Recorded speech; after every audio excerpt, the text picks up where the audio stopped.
In a speech today, Iranian President Rouhani stated that the United States, in its current leadership, was pressing for regime change in Iran, and also was, unprecedented in the last 40 years in such an approach, in its hostility toward Iran. Now, Trump denied this, but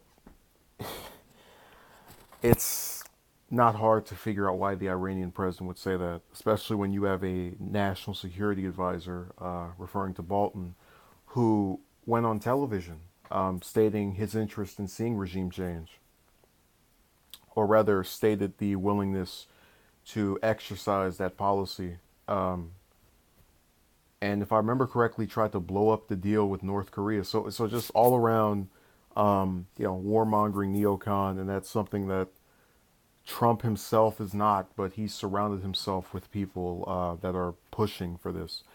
But I love it when these kind of remarks are made. There are people who will say, you're just upset with this one thing that this person's doing, or you're only going and agreeing with the other country because of your ulterior motive to undermine whoever's in leadership. And it was not too long ago that we ripped up that 53-year-old treaty, 63-year-old treaty with Iran that we had had since the Eisenhower era. So them saying it's the worst relations they've had in 40 years isn't, when it's accompanied with something like that, an actual concrete example that we can give of unprecedented ridiculousness. It's not really hard to figure out the why they would be saying this. But I do hate the fact that we're in an era where it's become much more difficult to go out of your way to say there could seriously be war with Iran. And when you say that, people go, "Oh, just pessimism." No, you never see the U.S. criticize Israel. Israel is enemies with Iran, and we're in the pocket of Israel. So Israel's going to do something to provoke Iran, or the U.S. is going to do something to provoke Iran, but we're going to keep antagonizing them until we get together, us and Israel, and then just start attempting to bomb them or do something else, some other act of aggression. And that seems to be the foreign policy of the Trump years.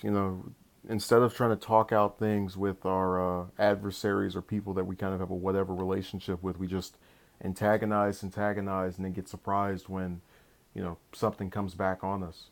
It was with North Korea. We had the peace agreement. Well, not the agreement, but the meeting. At first it was tension, then it was settled down. We're supposed to be allies of Canada, then we just randomly slapped tariffs on them, then called them traitors for responding, as though they were just supposed to take these tariffs and just remain quiet, don't say anything, don't do anything, just take it. And people don't want to call this out. They've convinced themselves that we have to have these aggressions and conflicts with every other region in the world, when there are plenty of issues in the U.S. that merit drawing attention to, as opposed to getting involved in some other outer territory conflict.